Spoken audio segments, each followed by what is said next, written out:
Some of the most popular videos on this channel are stories involving little people, diminutive, mischievous, mysterious men and women with preternatural abilities, said to live in the wilderness and at the edge of the civilized world.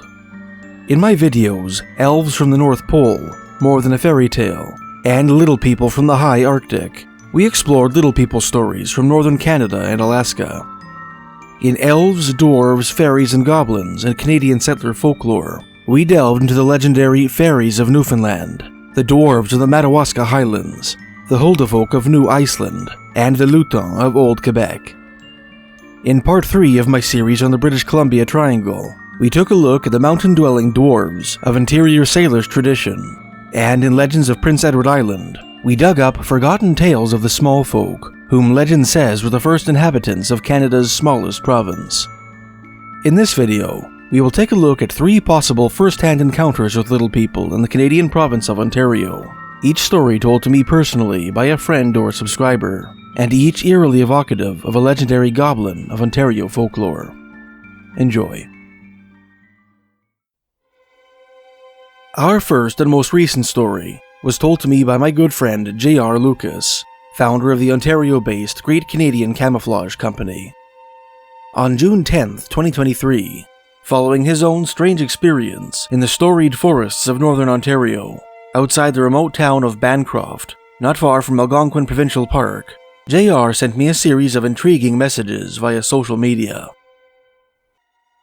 "Got another weird occurrence for you," JR wrote. "I just got back from an ATV ride in the backwoods here. There is a maze of old logging roads, but no human habitation.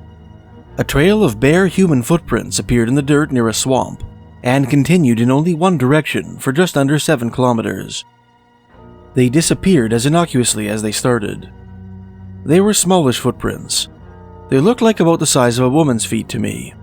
I did not intentionally follow them, but stayed on my planned route, and they just happened to stay on that same route too. The tracks were fresh, since it rained early this morning here. The tracks passed by several rough public campsites, all of which looked like they hadn't been used at all this year, and several lakes, all of which were unfished. I kept expecting the tracks to end up at a camp or something, but still that wouldn't explain why they only went one way.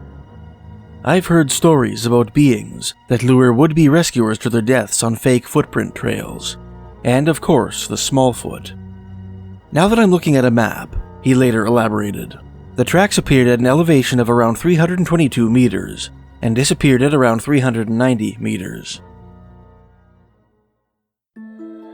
At first blush, the notion that the small footprints were simply left by a barefoot woman seems the likeliest of all conceivable possibilities. When I asked JR whether he thought the tracks might have been left by an especially hardcore hippie, he conceded that the prospect of bumping into a nudist had indeed crossed his mind. However, the profound remoteness of the location in which the tracks were found, the ruggedness of that part of the Canadian Shield, and the disturbing legends endemic to the area hint that something stranger might be afoot. JR himself alluded to mysterious entities whom legend says lure pedestrians off the beaten path by posing as fellow travelers. In the traditions of the Tlingit Indians of the Pacific Northwest, one type of creature that practices this devious trick is the Kushtaka, or land otter man, which sometimes masquerades as the flickering torch of a would-be rescuer to drowning men. Other legendary entities with a sinister proclivity for leading travelers astray include the Will-o'-the-Wisp of English folklore and the Fairies of Celtic legend, to which subjects we will return shortly. The Smallfoot to which JR referred is a less common variation of Littlefoot, a generic denotation for alleged or legendary hominids, described as being shorter than the average human, like the Mongolian Almas, Sumatra's Orang Pendek, and the Te Ima of the Himalayas. The term could also potentially be applied to a wild man, spotted on several occasions near the northwesterly town of Cobalt, Ontario, throughout the 20th century, which newspapers dubbed Old Yellowtop. Considering the nature of JR's sighting, and the location in which it occurred, it might not be out of place to make brief mention of a dark saga that unfolded in the woods outside Bancroft a decade earlier, which was detailed in Season 2, Episode 3 of the 2022 Netflix true crime docuseries, Catching Killers.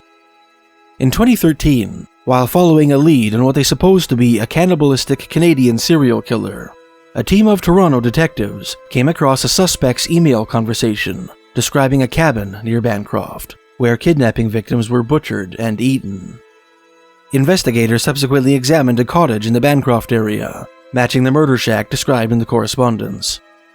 In addition to a large open-pit barbecue and a scaffold for hanging large game, this property had a tree to which a large number of charred boots and shoes had been nailed.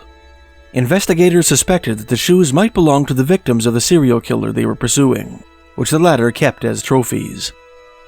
When DNA extracted from the footwear did not match that of anyone listed in the RCMP's National Missing Persons DNA program, however, the detectives dropped the Bancroft lead.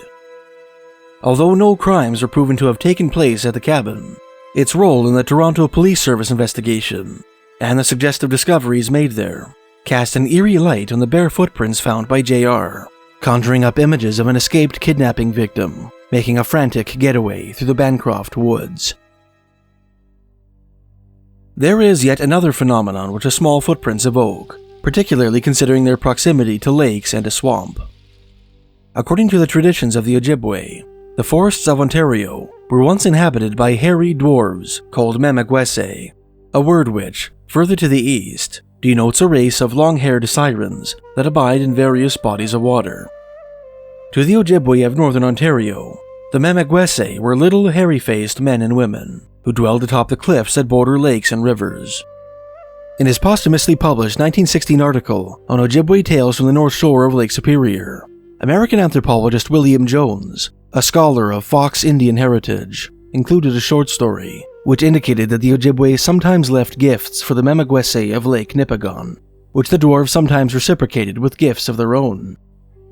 Jones' story also indicates that the Memegwesi were easily offended, and would go so far as to fatally stone those whom they imagined had insulted them. In their 1962 book, Ojibwe Myths and Legends, American anthropologists Sister Bernard Coleman of the Order of St. Benedict, Ellen Frogner, and Estelle Ike touched briefly on the legend of the Memegwesi, which they learned from Ojibwe elders. Many times, they wrote, when the Indians are traveling in their canoes, they see the strange little people, but they can never get near them. Sometimes, the little people are in a canoe, and sometimes they play on the cliffs along Lake Superior. One time, some Ojibwe saw some of these little men in a canoe on the lake. When the Indians tried to get near them, the little men jumped out of their canoe and ran up the cliff, hiding their faces in their arms. One time, an Indian killed a partridge, and when he went to get it, it was gone. The little people had taken it away. The hunter could hear them laughing in the distance. Whether or not the small footprints discovered by JR in the hills outside Bancroft were leavings of the Memegwesi is a matter of pure conjecture. Another experience sent to me by a retired medical laboratory technician named Bob, however, was directly imputed to a run-in with that creature by the witness himself. In an August 3, 2023 email with the word Memegwe as the subject line, Bob detailed a frightening adventure he had with two teenage friends in the mid-1980s on a camping trip in the Rouge River Valley, beyond the northeastern edge of Scarborough, Ontario. The three companions had made their camp on a hill overlooking the Rouge River, or perhaps its tributary, Little Rouge Creek, in what is now the Rouge National Urban Park. Bob placed the camp somewhere between what was then the Beer Road landfill, now Beer Hill Park, and Bede Hill, an archaeological site on the banks of the Rouge River, where Seneca Iroquois invaders established a village during the Beaver Wars of the 17th century. No ordinary adventurers, Bob and his camping buddies were the self-described scary kids in town, a crew of violent troublemakers who routinely got into fights, made homemade firecrackers, committed crimes, and generally walked on the wild side. On the night in question, these mischief makers were itching for trouble. "We were there for 9 days," Bob wrote. "Our liquor had run out on the evening of the third night, and by the fifth night we were jonesing, so we decided to scout for partiers closer to town. We armed up with machetes, knives, and a pellet gun, then camouflaged our faces. The plan was to find a group of partiers to attempt an alcohol theft. Bob and his companions hiked out of the hills, crossed a road, and plunged into another stretch of wilderness to the north, beyond which lay a residential area.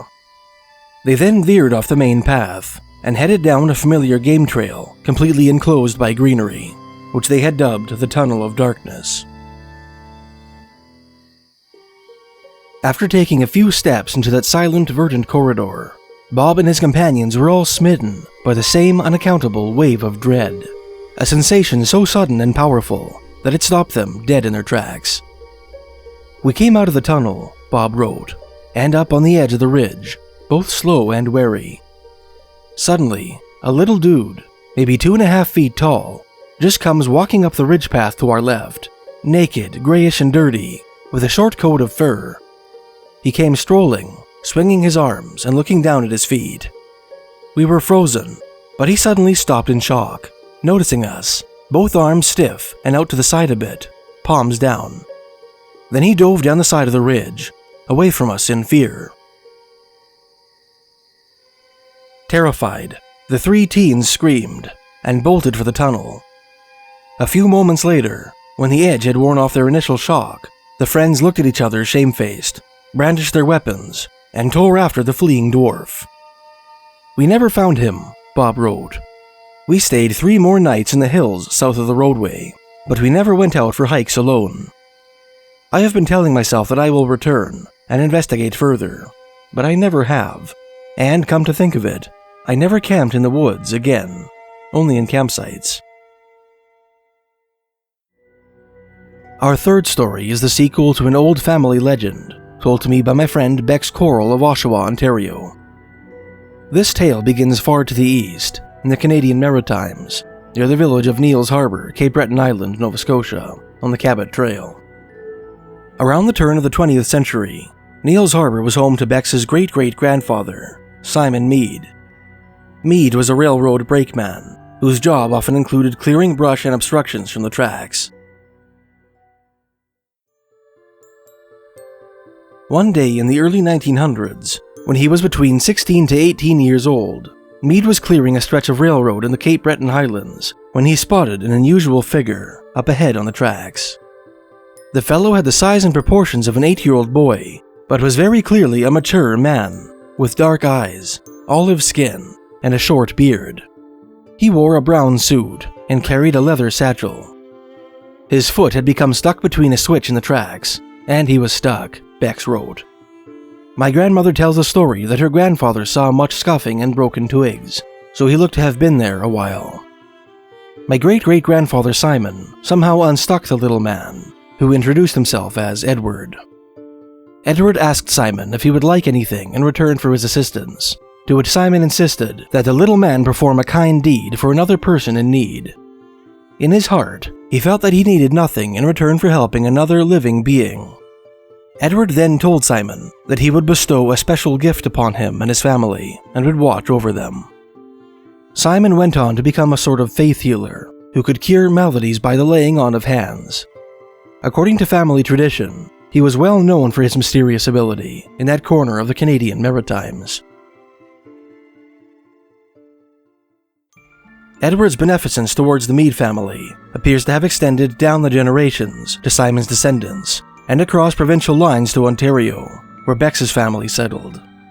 Every day in December, Bexx told me, each member of her immediate family will inexplicably come across a single Canadian dollar, placed by some mysterious benefactor in a conspicuous location, most often the depression of a particular household ornament. In accordance with family tradition, these coins are all allocated for the purchase of a gift for someone special. Eddie the elf knows if you get greedy, though, Bexx explained. So if you spent the money on yourself, you get nothing the next day. Bexx concluded by telling me that she is almost positive that she once briefly saw Edward in her family's kitchen in Port Perry, Ontario, when she was a child. When she boldly dashed into the kitchen to investigate, however, there was nothing there but 4 quarters on the floor, neatly stacked. The implication of Bex's story, that Edward the elf may have followed her family from Cape Breton Island to Ontario, echoes an element of Ontario folklore described in 2 related articles in the 1888 issue of the Journal of American Folklore. According to Canadian archaeologist William John Wintenberg, in his essay on the folklore of Ontario's Oxford and Waterloo counties, some English immigrants believed that Pixies, or Pixies as they called them, had followed them from Britain to Ontario. Pixies being small, mischievous, fairy-like creatures said to inhabit the moors and ancient landmarks of Devonshire and Cornwall in southwest England. One of Winterberg's informants, an Englishman named Samuel Horrell, claimed that he had been led astray by Pixies while out walking one evening. "I have forgotten the exact details of the story," Winterberg wrote. In substance, however, it is as follows. One night, as he was coming home, he was misled by the Pixies, who so bewildered him that he did not even know his own home village. To discover where he was, it was necessary for him to turn his pockets inside out. Regular viewers of this channel may recall that, according to Newfoundland folklore, turning one's pockets inside out is a remedy against the machinations of fairies, who play similar tricks on their human victims. According to Winterberg, elements of fairy folklore similar to this found their way to Ontario as well, imported to the province by Irish immigrants. In his article on the folk traditions of Grey County, Ontario, which he co-authored with his wife Catherine, Winterberg listed several pieces of fairy lore he collected in the Georgian Bay area, including the belief that fairies are really fallen angels, the superstition that salt sprinkled in the butter churn will prevent fairies from stealing the milk, and an eyewitness description of fairies, which depicts them wearing red caps. One of the stories the Winterbergs unearthed in Grey County strongly evokes Bexx Korol's old family tradition, specifically Edward the Elve's numismatic allowances and aversion to greed. After outlining the story of a man whom the fairies punished as retribution for a certain transgression, the Winterbergs wrote, "Another man found a sixpence in his shoe every morning, but one morning his brother woke up before him and took the coin. On awaking, he found the coin gone and said to his brother, 'You've spoiled my luck.' This proved true, for the fairies did not put any more money in his shoe." A third article by W.J. Winterberg, dedicated to folklore collected in the Toronto area, and published in the April-June 1918 issue of the aforementioned publication, includes a paragraph describing an ardent belief in little people held by an informant named Robert, an Irish-born Torontonian. When asked whether he believed in fairies, Robert told Winterberg a story about a man who built a wall in the city of Kilkenny, Ireland, unwittingly blocking a path used by the fairies. Although they could have used a gate at each end of the wall, Winterberg wrote, the fairies promptly tore down the wall. The man rebuilt it, and it was torn down again, so he let the fairies have their way. Robert firmly believed this, because he had seen the place, and seeing is believing.